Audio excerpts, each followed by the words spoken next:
Webinar on FoodSense. We like to do this webinar once a week, and it's really just answering technical questions that have come in on the FoodSense during the week. So let me essentially jump straight into it.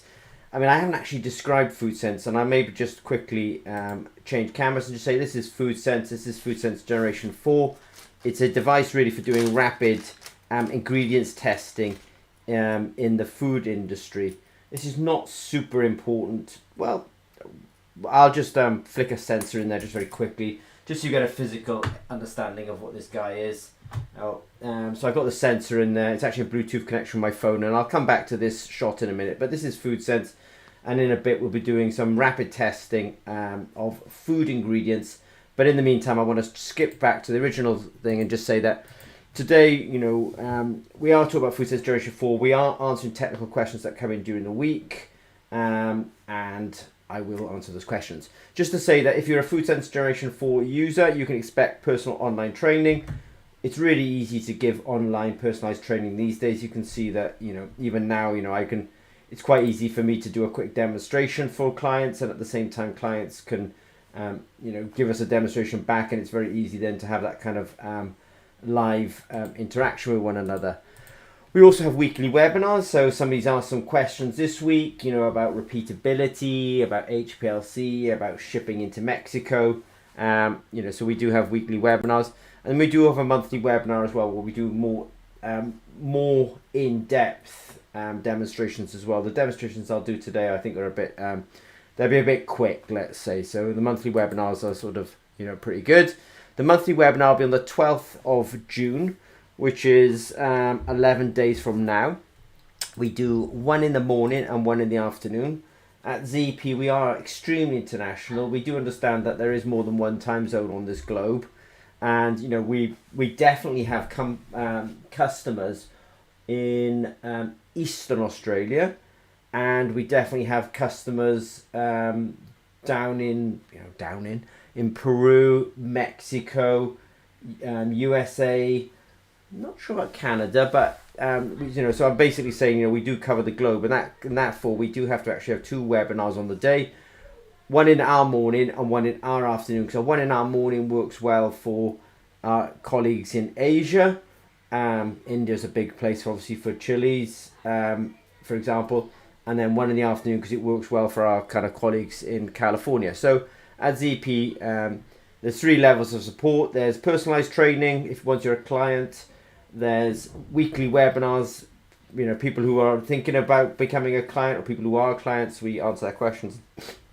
And then there's always the monthly webinar. And even when you're a client, I think it's worth coming to the monthly webinars because we're always updating, we're always adding new features. Today we'll talk about new tests. Anyway, let me go forward a little bit faster. So if a link appears, I'll put the link underneath the video on YouTube as well. Questions number 1 today, TAS, total, this is total antioxidative status, but total antioxidative status and something called total antioxidative capacity, they are the same thing. And this is the measure of antioxidants in food. So when you think about antioxidants, if you can measure the antioxidants in food, you can make an argument for their health benefits. If you can measure the antioxidants in food, you can make a prediction on their shelf life. And if you can measure the antioxidants in food, you can actually tell how fresh something is. Essentially, things that are high in antioxidants are generally fresh, generally have a higher shelf life, and will generally pass on those antioxidative molecules to people, and therefore they will get the health benefits of them. So even though most people using FoodSense Generation 4 these days are using it for measuring things like chilies, chili sauces, for admittedly this is a bit of a chili oil. People are using it generally for measuring chilies. When you make a product, you always find that there's a sort of breakaway analyte. People are also using it to test these kind of chili honeys. That said, you'll see this in a little bit, but we have these different QR codes. And every time I want to change target, I have to change the sensor, but I can scan different QR codes, and I can go to, let me just do that quickly actually. I'm just going to try and get tasks, there we are. So what I've just done now is I just scanned the QR code through the app and actually just went to tasks. I'll change it back to, in fact I'm just going to change it back to chili now, which I have done. Right. So TAS is on there, and I'll talk about total antioxidative capacity, moisture reading. This is more like a question, but when people ask questions, even if FoodSense, whoops a daisy, I realize I'm not sharing my screen with you. So I'll talk about TAS. I'll talk about moisture, moisture in food. You can talk about total moisture, and you can also talk about active water, and I will talk about that today. I'll talk about salt. I'll say that at Zimmer and Peacock, we have, if you look into it a little bit deeper, you're actually going to find out that actually we're quite a big medical diagnostics firm, or at least a firm with a wide number of biosensors. Sodium is on there. And even though we haven't put sodium yet onto the FoodSense system, I do want to show you something just very quickly because it will give some understanding. I mean, one of the ions that's quite similar to sodium, it is, actually I went to the wrong one there, is potassium. So we do have potassium actually on this system, but this person's interested in sodium, and I'll just talk about sodium today as well. Viscosity, even though FoodSense doesn't do viscosity, viscosity is obviously something that is measured quite a bit in the food industry. In fact, I keep being on the wrong screen, let's say. So I will talk about TAS today. I'll talk about moisture. I'll talk about salt. I'll talk about viscosity. I'll just make a quick comment about viscosity actually. FoodSense Generation 4 doesn't measure viscosity, though we do deal with quite a few different types of samples. I mean, this is a very, what I would describe as viscous. Viscous, means that if it was kind of close to water, which this is, then I would call that viscous. We're also able to deal with things with a high, well actually viscous is, viscous would be thicker. This is more viscous. This is a honey that we can deal with as well. In fact, I'll get a bit of oil out as well. We can deal with viscosity, but we can't measure viscosity. But you will see the way I prepare the samples in a little bit, how actually we can deal with these different... so that oil is more like the honey, but it's not quite as viscous as the honey. Anyway. Somebody's asked us about viscosity. I understand that they're really talking about probably things like this actually when they talk about viscosity. That's quite a paste. This is a chopped up chili, and we can deal with all of these different sample types. And actually, I'm going to make a big play on that because that's what's unique about FoodSense Generation 4 and the measurement. Strictly speaking, when you look at HPLC, high pressure liquid chromatography, or high performance liquid chromatography, it's actually only meant to be dealing with chilies it's themselves, not all these different complex matrices or complex samples, but FoodSense Generation 4 can deal with all of these.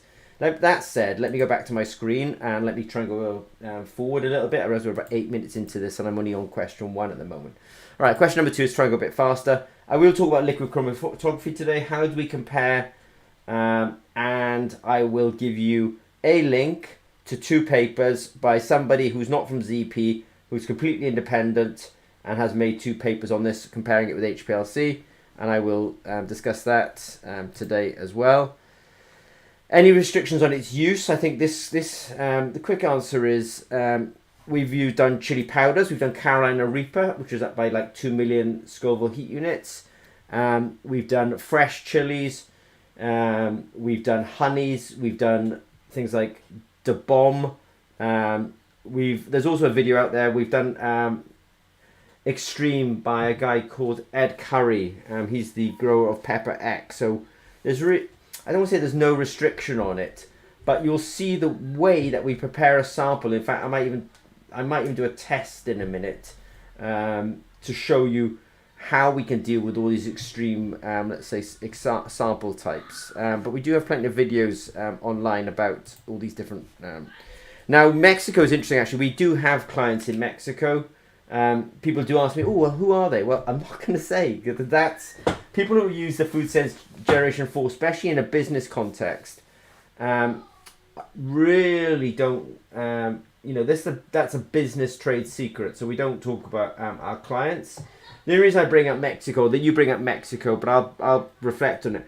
The only thing I say about Mexico, shipping to Mexico, so we do have experience of shipping to Mexico. ZP's been around for 10 years, so you can appreciate that at this point, we've shipped to, I don't want to say 100 countries, but probably a lot of countries, including Mexico. There's something about the Mexico customs where things always get a little bit snagged up, and people say, oh, well, it's snagged up in customs. Your paperwork can be perfect, everything can be perfect, it still gets snagged up in customs. So we do get things through eventually, but I just want to say that this is just general, as a businessman to other business people in the world.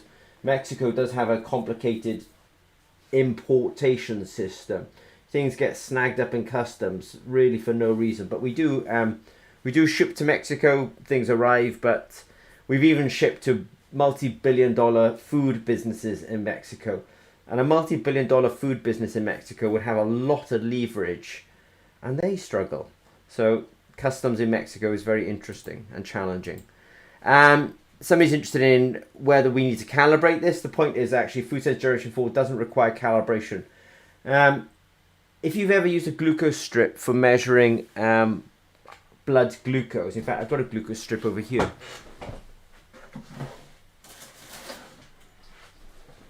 I'll just grab this really quickly because I mentioned it earlier on that ZP, if you're ZP, we do mostly do medical diagnostics, in fact, but glucose strip, people use glucose strips for measuring their blood glucose, and I'll actually do a quick demo here because I want to make the point here about the kind of way that we develop technologies and the way we want our technologies to work is kind of slightly different from the food industry is actually used to. So let me just go to the screen here. So what I'll do is I'll take I haven't thought about doing this, but I'll just do it spontaneously. Right, so here's a glucose meter. I put the glucose strip in there. It's turned on. Yeah. Now it wants the blood, so I'm going to give it some blood. So excuse me.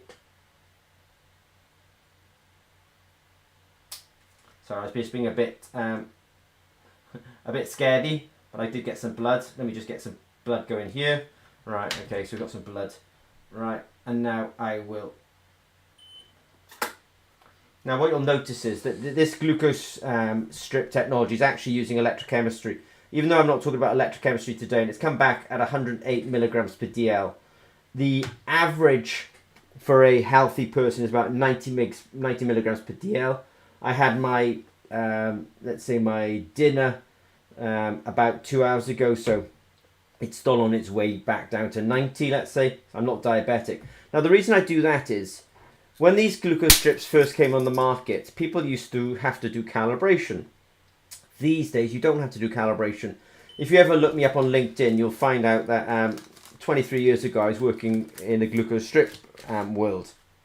And there, I kind of realized that, well, you don't have to be calibrating point of need. This is called, when these kind of tests, by the way, are called point of care tests. You don't need to be calibrating these in order to use them. In fact, all the calibration is taken care of in the factory through the manufacturing. And that's the same for FoodSense Generation 4. That because ZP is actually not your kind of typical company that is in the, let's say, the food industry. In fact, we come from the medical industry. We bring the philosophy that, we would want to do products that were easy and quick to use and didn't involve necessarily calibration. So the quick answer to that question is actually there is no calibration because we've taken care of calibration through the manufacturable or the manufacturing repeatability of the chili strips, for example. And I think that were the questions. They want to know what the cost is. We've actually brought the sensor cost now to something like €2.50, which I think is about it's about $2.50 depending on the exchange rate at the time. So they've got really quite cheap. Let me jump into question number one. Right. So question number one. Right. At Zimmer Peacock, we make a FoodSense Generation 4. You will see during some of my slides today, and it's a bit messy, but I'm just going to go to external screen. I've got all these different QR codes along here. FoodSense Generation 4, even though I'm going to focus on this QR code, which is my chili QR code. We could do ginger, pH, total antioxidative capacity, glucose, potassium, and that list gets longer. But for every one of those QR codes, by the way, there is a new sensor. But it does give you a sense of what a flexible little instrument this is. And one of the things it can do is total antioxidative capacity. Why should you care about it? If the food that you're shipping and the food that you're preparing is low in antioxidants, the food will have a shorter shelf life. So number one, total antioxidative capacity is a predictor of shelf life. If you see a link, I'll put the link underneath the video when I've finished. Number two, and I think this is something that, whoops a daisy, let me go back. I realize I'm sharing the wrong screen. Let me just go back slightly and just make my point a little bit here. Right, so question number one, they were asking about antioxidants. Antioxidants are a predictor of shelf life. If you can measure it, then you can predict the shelf life. If you've got a very low antioxidative number, then you're going to have a pretty short shelf life. Don't take my word for it. There'll be links here, and those links will take you to the primary papers. If you're not sure about primary papers, I'm pretty good at reading them and sort of translating them back into what they really mean for us. I'm also very interested in the idea that actually, at the moment, people are trading chilies and chili powders, sometimes maybe based on the Scoville heat unit. We will talk about Scoville heat unit today. Somebody was just asking a question online at the moment about amperometry and open circuit potential. I will answer that question shortly. But that said, we are talking about the people are very interested in trading chilies. They talk about Scoville heat units. I also think that they can start actually measuring total antioxidative capacity, because if you can ship a product and say, right, well, the Scoville heat units are this and the total antioxidative capacity is this, you're at that point the only person able to ship that product with that claim. Because you know what? Nobody else is really measuring it. Do you know why? Because actually FoodSense Generation 4 is, I think, probably the only product in the world that actually has a rapid test for total antioxidative capacity. Then you can make a health claim based on your products as well as talking about the hotness of it. This is well known that different foods have different levels of total antioxidative capacity. And as I said, when I said a quick demo here, I was also going to show, and I'll just do it here as well, that we can go between total antioxidative capacity and chili just by using, in fact I'm on potassium at the moment, so I'll just go back to chili just by using this QR scanner. Now there's somebody online at the moment, so I just want to answer that question just very quickly.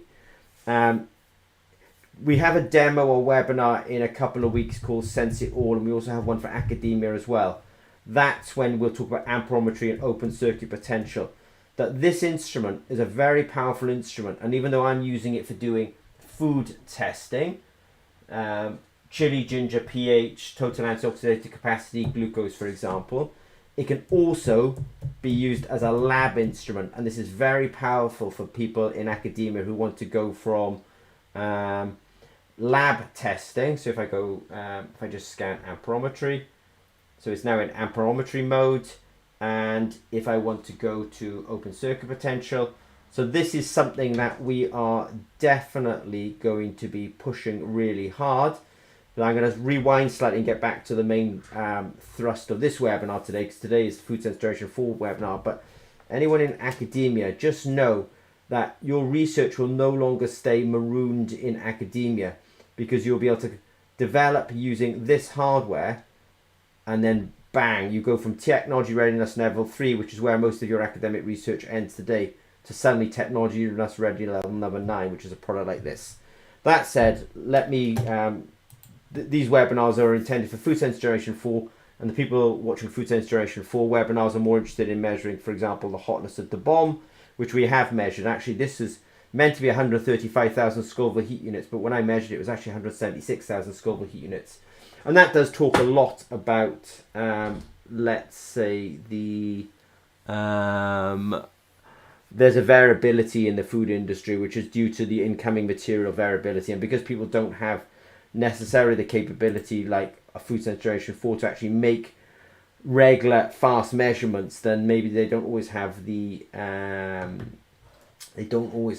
capability to control as well as they could otherwise do. Right. I need to go a little bit fast because I'm realizing I'm taking too long here. So moisture content. So moisture content is really important in food. There's two types of moisture content. There's kind of total water content. So for example, a chili has a total water content of about 90%. So you can desiccate food and you can measure its weight when fresh. You can desiccate it so it's dry. So wet weight minus desiccated or dried weight over wet weight times 100 will give you that kind of water content, because and sort of fruits will generally be about 90%. Chili pepper is really a fruit, so it's about 90%. But there's something else really which is called water activity. Now water activity is really the water that's kind of available. So you can have water that's so bound up in the tissue of the chili pepper, for example, that it's not really active, it's very bound up.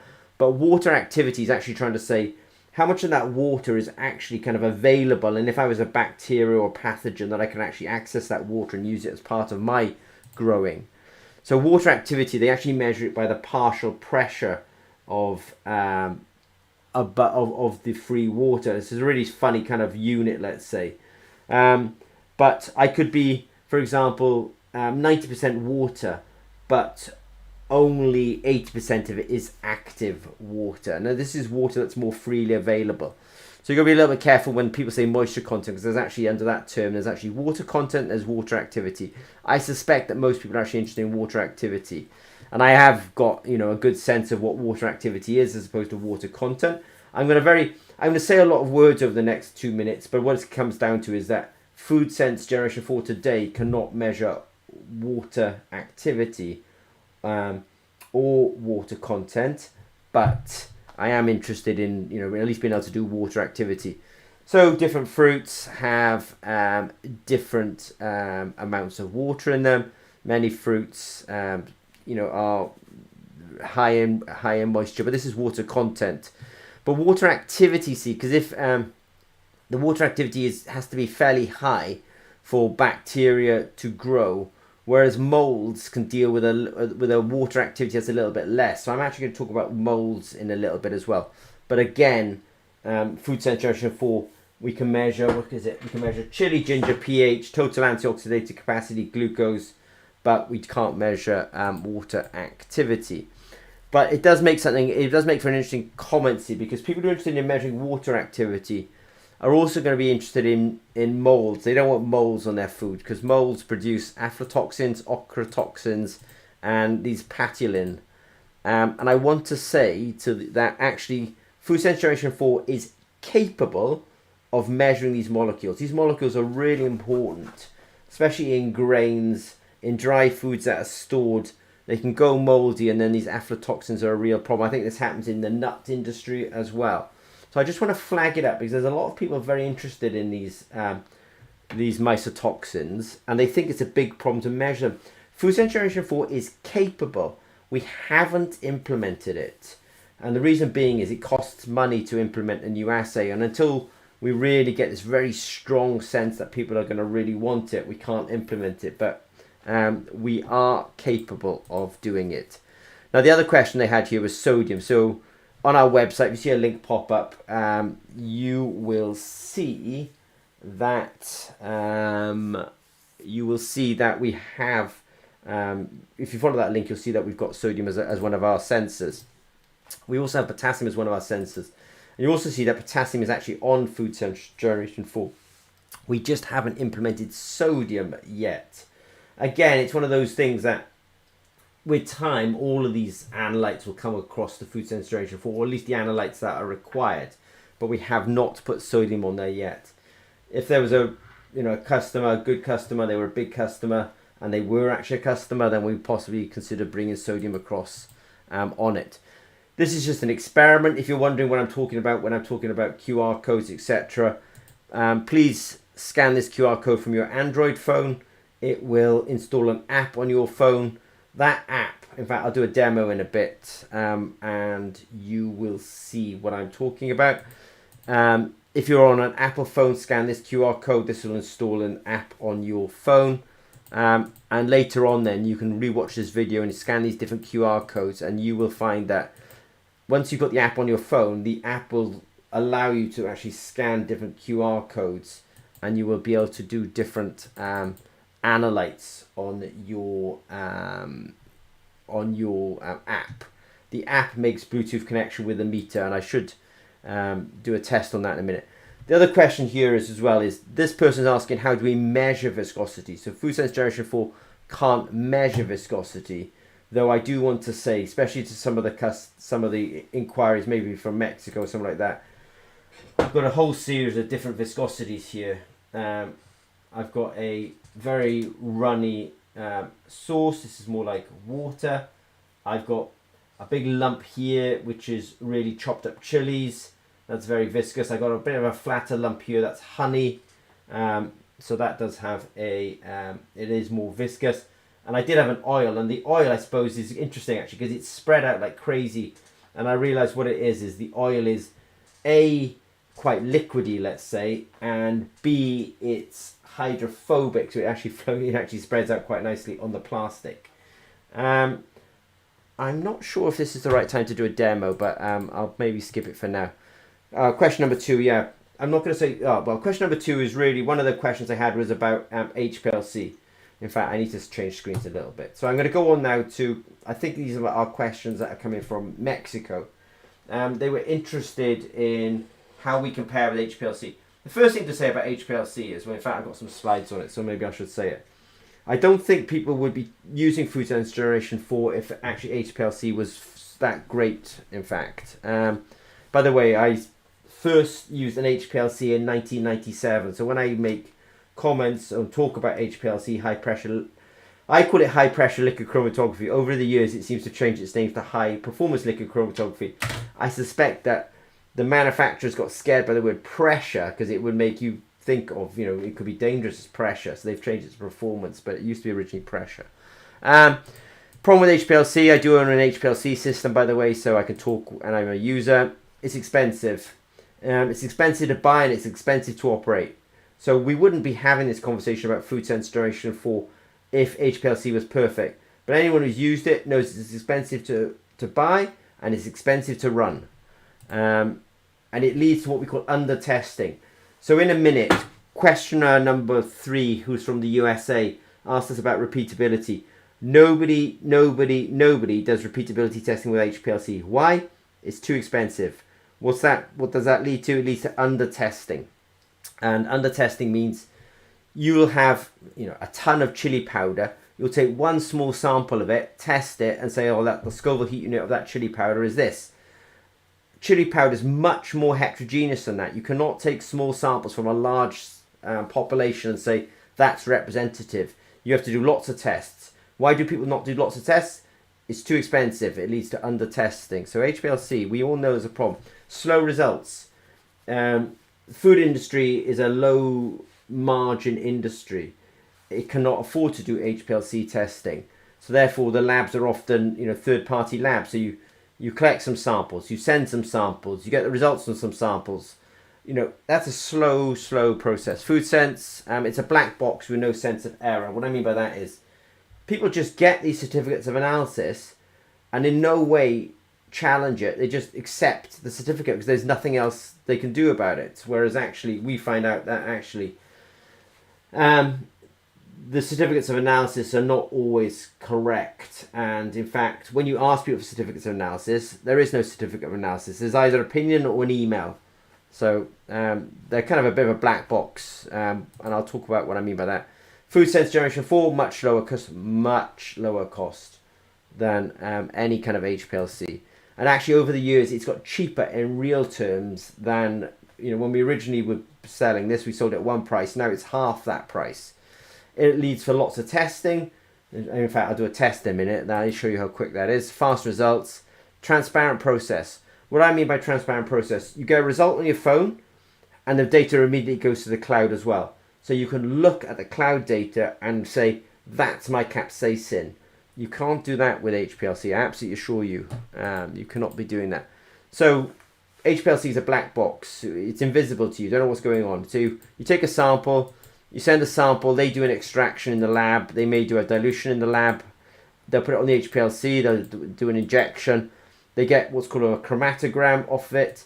and then they use a calibration to turn the chromatogram area under curve into a parts per million of capsaicin, and they may give you a result back in Scoville heat units. That's a lot of processes there. The problems start with the sampling. How do you know that that one sample that you're sending is representative of the entire population?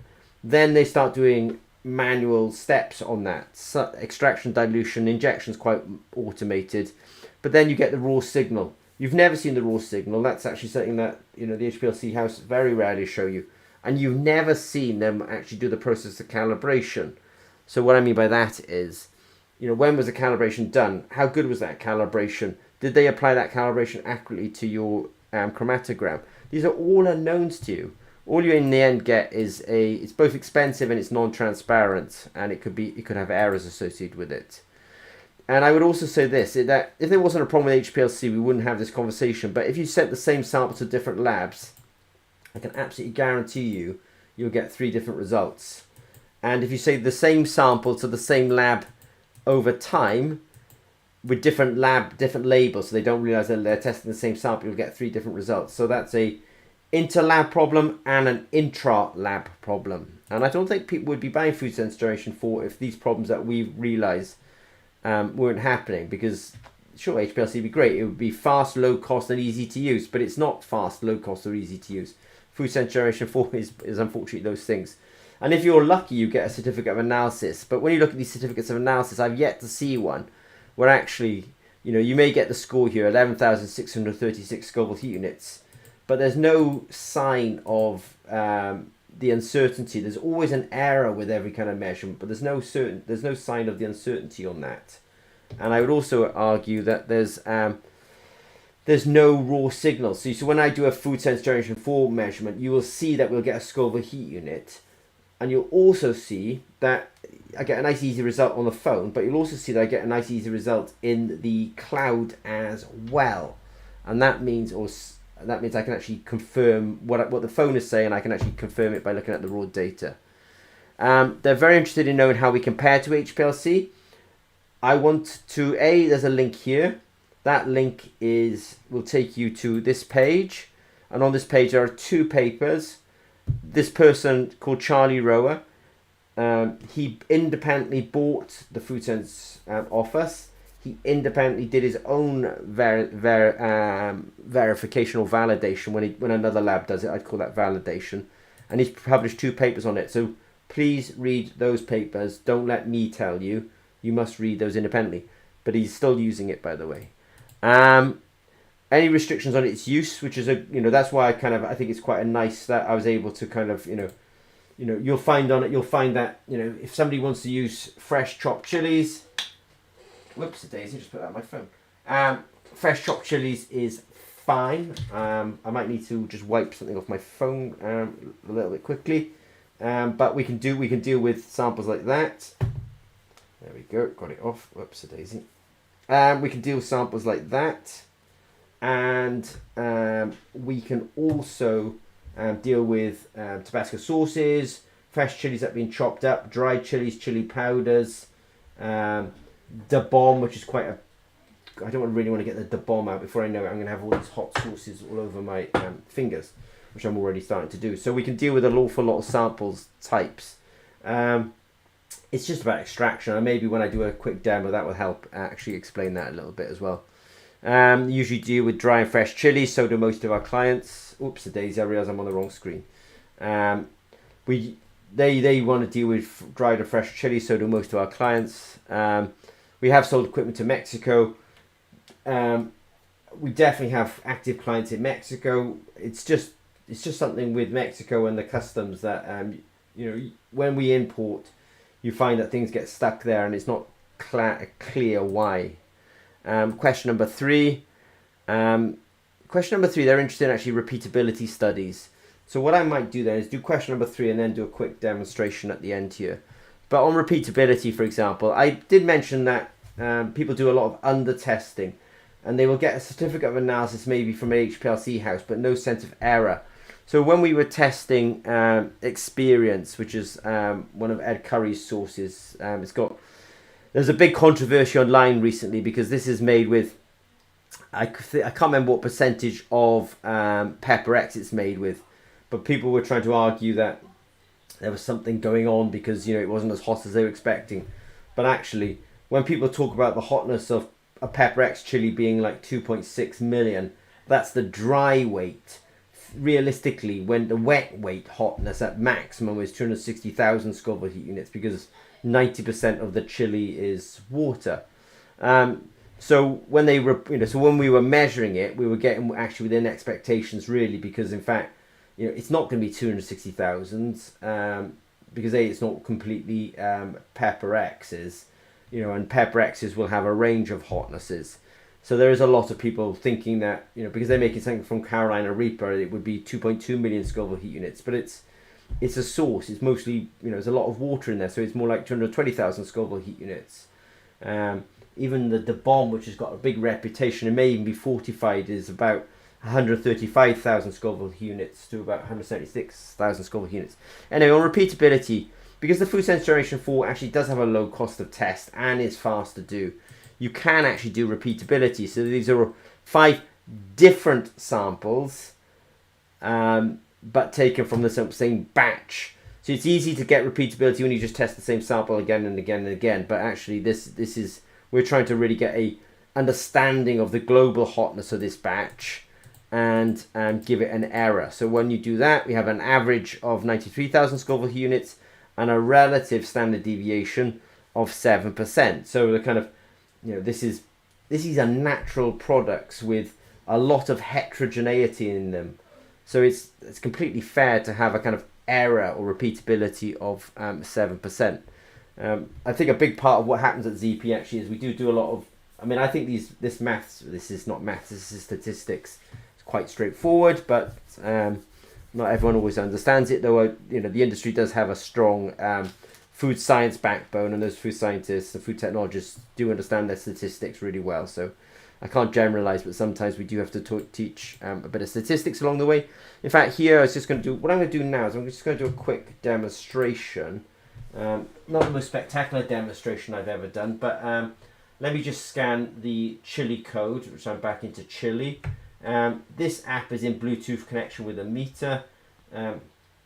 I got told off once because I stopped doing Tabasco for years, but the one thing about Tabasco, is nice and fast because it's quite runny. If I'm using something more viscous, I actually use a balance. So if I was trying to measure this chili paste, I'd measure out 0.1 grams and dilute it in 0.9 milliliters, for example, of buffer. Now this is Tabasco sauce, so I'm going to take 0.1 milliliters and put it with 0.9 milliliters of the buffer. So that, I might even change cameras for a second here. So let me just change cameras. So that's just floating on top of that. They're actually sinking down at the moment. What I'm going to do is I'm definitely going to show you that I've got a vortexer here. Now vortexers off Amazon should really only cost you €50, $50. They're pretty cheap. But I'm just going to, as you can see at the moment, that's what the sample looks like. You know what it's going to, anyone who's got a background in science knows what this is going to look like once I've done the vortexing on it. So a vortexer probably vibrates this several thousand times a minute. So it's probably gone through quite, some tens, hundreds of vibrations. So let me just stop that. Bring it back to the camera. There we are. So I would describe this as a bit of an emulsion. This is you saw me do that. If you watched the beginning of this webinar, you would have seen me actually test my blood glucose. The kind of technology that we have, what makes FoodSense so powerful is actually that's not what I would call a transparent sample. It's actually quite a messy little sample, and that's one of the joys. I realise that what I've done is I should use a clean pipette, but I'll clean the pipette out in the sample a little bit. Anyway, that said, what makes FoodSense quite nice to use actually is it can deal with these kind of slightly dirty little samples. So I'll just change cameras actually so you can see what I'm doing. I'll just put that on there. Good, there you go. Right, I'll put a drop on there. Go to assay. I haven't talked today about relative hotnesses, but Tabasco is definitely a mild sample. So what I will do is maybe I'll do this here. I'm just going to tell it to go to assay. So I've got a progress bar running here now. I'm just going to change screens again. Put that down like that. There's a couple of things going on here. There's a bit of a flashing light on the front of this. If you watch my finger at the moment, you can see a light. It's really built really well, I would say, for kind of user experience. I know it's working because I got a flipping light flashing at me. I know it's working because I got a progress bar, going on this particular device here. So I like these little features that we've put onto this. So this has come back. I'll just let that. I know it's all very glary at the moment. This light on the front of this machine now, by the way, has gone green. You can't see it because it's down in the plane here, but I'll just put my finger there and you can sort of see a green LED just coming off my finger there. Whoops daisy, I just want to quickly... Yeah. Right, so I will change cameras here, and I'm also doing just something over here. Right, so the result on the doors is... I can't quite read it. I will have to have a quick look at it. 4,450 Scoville heat units, and what I'm really kind of proud of as well is pride is gotta be careful with pride. But what I want to do is I'm going to show you that it says something here. It says upload complete. So I've got the result, and it's also in Scoville heat units. It says upload complete. If you doubt this, by the way, this is I don't doubt it, but this is a fresh bottle, right? So just opened it. Tabasco ships between 2,500, between 2,000 and 5,000 Scoville heat units. So I've measured it at 4,450. So right, in where the expectation. But this is the beauty of this. Immediately, it's actually, there's the name of the sample, there's the date, so I'm running it today, here's the time, all beautifully done, date and time of test, operator, bang, got the raw signal, I've got the results, so you do not have to be the kind of scientist that I might be. What I mean by that is I happen to be an electrochemist, but probably more than that. But anyway, that said, you get the result, great. If you ever doubt the result, don't worry about it, because actually, look at this. This is a very distinctive fingerprint. So this is the raw signal behind what we're actually doing. This is really important, see, because one day, if you're a food producer and somebody says to you, well, that shipped hotter than that line last time or milder than last time, A, you may not have a certificate of analysis from an HPLC house, and B, if you do, you may not actually have any raw data. But here you have the raw data, and this is the fingerprint for capsaicin. So we've got this is the molecular fingerprint for capsaicin. So that is the capsaicin.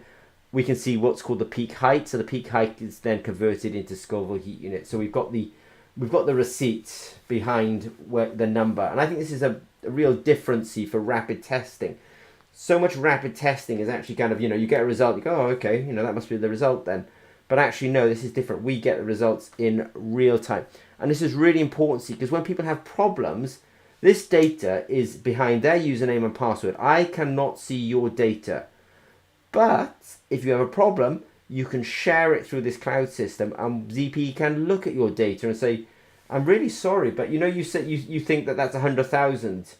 It's actually not, and we could, you can even compare it against other things on the market, and say, I'm sorry, it's not what you think it is. I mean, we've had this a few times, and when you find out where people's expectations are coming from, it's just from Google searching. They may not even have the data, essentially, to back up the claims. Let's say so. The reason I did that demo very quickly was, I'm just going to change screens again. Was I was saying that earlier on that HPLC is all very great, but it's quite expensive to do. It's slow to do. It's expensive to do. It leads to a lot of under testing. There's never a question about the repeatability of HPLC because nobody's doing repeatable testing. Why? Because it's too expensive, too slow. But actually, we do repeatable test or repeatability on the FoodSense. Here's somebody else's product. If you go to Ed Curry's website or Ed Curry's YouTube channel, you'll find out that he's actually discussed this product there. And relative standard deviation in this case of 7% or repeatability. Question number 1, TAS, total antioxidative status or total antioxidative capacity, tells you about the freshness of what you're dealing with, predicts the shelf life, and tells you the health benefits that somebody who eating that product could end up having. The moisture reading, moisture is actually a complex one. There's total moisture and there's actually active water. I suspect they're more interested in active water. We don't have it. Interested, but we've not got it at the moment. Salt, no, we have potassium. We could do salt, but we'll only do salt once the kind of current customer base start really reaching back and saying, all right, well, I've been using your chili sensor and your ginger sensor for a while. I'd like salt. Then we can bring it. Viscosity, really am interested in viscosity. At ZP, we are measuring viscosities actually, but we haven't implemented it on FoodSense, and it's going to take a bit of work if we're going to end up doing that. Question number 2. We have sold equipment to Mexico. I don't want to go on again about customs, but it's a very interesting situation. Liquid chromatography, we definitely have had it. We have done, if you go to that link that I give, we have done verification in-house, and you will find that academics have done validation completely independent of us. Most of our customers are actually doing either chili powders or fresh chilies. So the quick answer is that you're not asking to do anything that's kind of unusual. And if somebody's interested in calibration, I did do that test with the glucose strip to actually explain that we at ZP come from a medical background. So actually we don't ask you to calibrate the instrument, because actually calibration means that there's some sort of problem with the instrument or some sort of problem with the manufacturing. But in fact, we end up taking care of calibration by making a repeatable manufactured product. And then the repeatability studies, we've got plenty of those kind of studies, and you can use the Pepper X, the extreme source actually as an example of that. And I have passed on the cost of the instrument, and I think the buffer, I use very little buffer today. I use something like 0.9 mils of buffer. I think it's about $250 for 500 mils, and the sensors themselves are €2.50. I think in the USA, the lowest cost HPLC you can possibly get, and you do have to send it off, will be about $50. We're just so below the cost of HPLC. And the beautiful thing is, you get the result there and then. And if you've got any doubts, go straight onto that database, and your data will be sitting there. And if you've got any questions, then you can share it with us. Don't even have to email it to us. You can just invite us to look at that particular data and give you some confirmation. So thank you very much. If you've got any questions, don't hesitate to reach out to us at ZP. I put the link here, and I'll put all any links that have appeared today underneath the video. Otherwise, take care. Have a good rest of the weekend if you're watching on the weekend, and happy to answer questions. Okay, thanks very much.